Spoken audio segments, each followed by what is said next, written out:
Non la solita truffa online via mail, di più, la banda di frodatori, fingendosi dirigenti della banca di turno, si spingeva oltre, chiamando pure al telefono i truffati per chiedere loro di non accedere al conto corrente online per 24 ore, avendo così il tempo necessario per svuotarlo. Truffatori smascherati grazie alla denuncia di uno studente ventenne di Loria, che dopo aver fornito i codici d'accesso si è ritrovato un ammanco di 2.000 euro.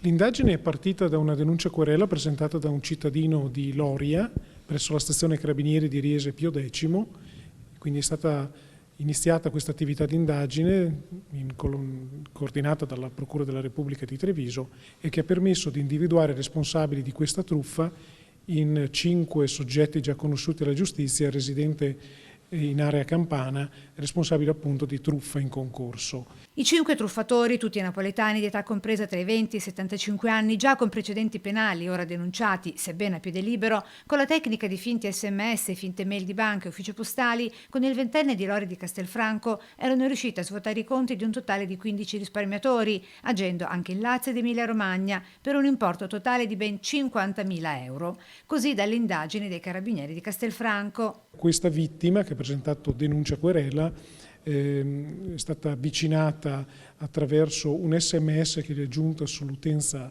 telefonica, dove compariva un link che è risultato essere falso, apparentemente riconducibile a un istituto di credito. I consigli dei carabinieri a non fornire dati sensibili, quali i numeri e le password dei conti correnti. Si tratta di truffa e svuotaconto. Nel dubbio chiedere consiglio su come procedere alle stazioni carabinieri che sono sul territorio.